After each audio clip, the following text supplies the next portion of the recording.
Of course, as ever, lots of questions for Karl as well, just to sort of try and tap into his brain, see what's going on there. Question from Jade. Karl, what would you change if you were in charge of what kids are taught in school? Right, you know, because, I mean, your school experience was a bit iffy. You got very bored, didn't you? You got very disillusioned by school. Yeah. What I'd do, right, is instead of sort of teaching kids about 2 and 2 and that, she's 4, right? Well done. Show off. I think they should be asked more questions that make them think rather than something that has just got an answer. I totally agree. Right? So, to teaching them the quest for knowledge, inflaming their imagination. But just freaking them out a bit as well. Just going like... See, I knew that's where it was going.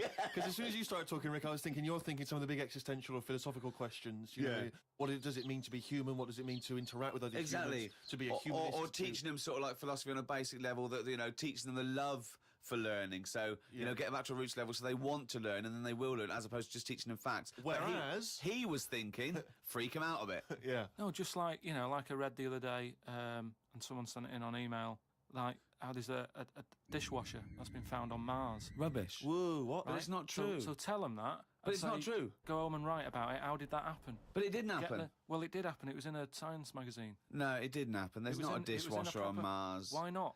Because... What do you mean, why not? How did it get there? But we're always sending, like, rubbish out there and that. It's like... Not dishwashers. What, you think the council take it away and they go, where can we put it? Well, the tip's full. Well, where's the nearest thing we can dump this? Mars, I imagine. No, but the same way that fella who, I don't know, was it 2 Christmases ago when he was messing about saying I can get stuff to Mars and all that, he did it wrong because he did it on, like, Boxing Day, and I just think nobody's concentrating. No one wants to work on that day. It's kind of like, do you know what I mean? They're going to do stuff sort of half-arsed, aren't they, on Boxing Day?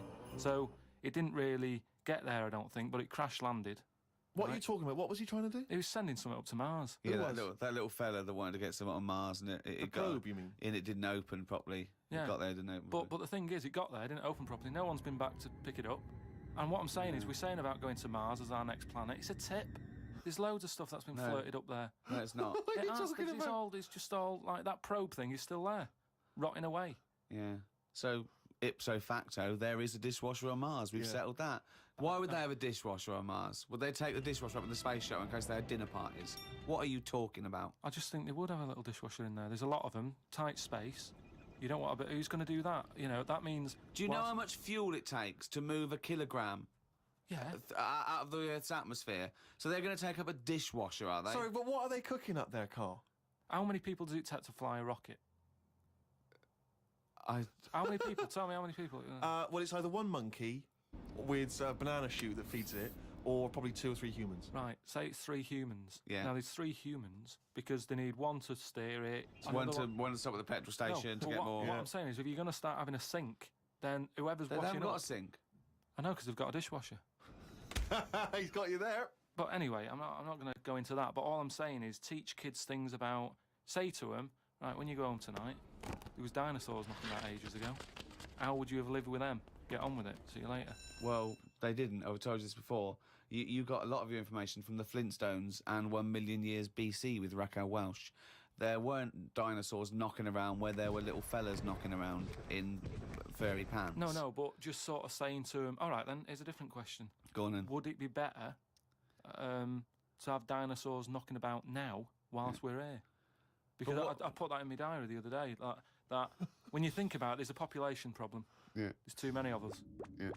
We're saving people all the time. No one's allowed to get injured anymore. You've got to, you know, wear a helmet when you're on a bike. There's speed bumps to slow people down.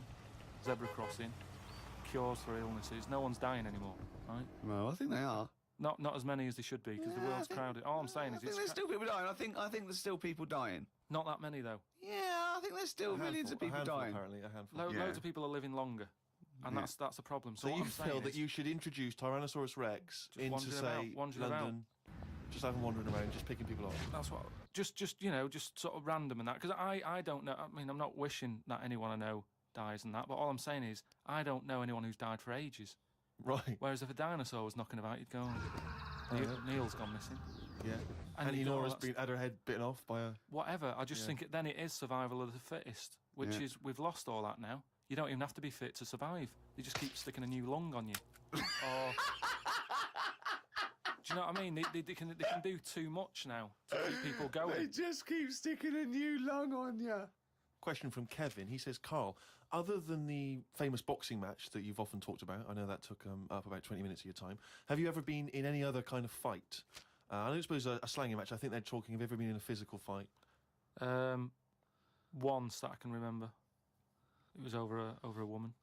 Well, a girl. I was at school. Yeah. And it was because, like, it's hassle, innit? Right? Relationships when you're younger. How old were you? About 7. It was over a woman. Go on then. Yeah, go on. And there was this girl knocking about who, you know, she was quite good looking, everybody liked. And my mate, he really liked her.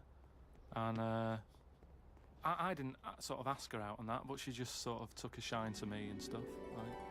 And didn't really go out with her properly. It's at that age where going out with someone is just like sort of going, all right, in the morning. Do you know what I mean? You just sort of nod your head. Yeah. And that. Anyway, there was some sort of school disco. And they were playing Spin the Bottle or something. Right? And I sort of wandered over to see what was going on. And I stood on this girl's dress and put a hole in it. And she started crying. I was like, oh, I can't be dealing with this. Right? You know, what's up with you? It's a hole, what's up with you? And everyone's going, Karl, what are you doing? That's meant to be your girlfriend and that. You should be sort of saying, oh, I'm sorry, and giving her a hug and all that, and saying it'll be all right, we'll sort the dress out. I said, oh, I can't be dealing with this. Right? So she's crying her eyes out. I said, it's over, right? Oh, it's over, you saying, all right, in the morning. Yeah. No more of that. Yeah, there's no more. Right. In the morning. So I go to the toilet, right? And this lad who fancies her comes in and goes, you're out of order, you know. I'm saying, what are you on about? Sorry, there's 2 7-year-olds. Yeah, you're out of order. Keep out. Yeah. Cut it out. Show her a bit of bloody respect. Sorry, were you wearing trilbies? Yeah. He put his cigarette out in the sink and he just said, leave it. Get out of my face. So I just sort of said, look, why are you getting involved and all that? Yeah. 2 7-year-olds. Yeah. Why are you getting involved? And it was obviously like, because, you know, he fancied her and that. We had a bit of a fight in there. Yeah. I accidentally, you know, sort of chipped his tooth on a sink. Wow, is it like a proper... Sorry, this is like something from Lock, Stock and 2 Smoking Barrels. Yeah. Why are you talking about 2 7-year-olds in a toilet? So you put a hole in her dress. I don't know how that... What were you wearing? Football boots?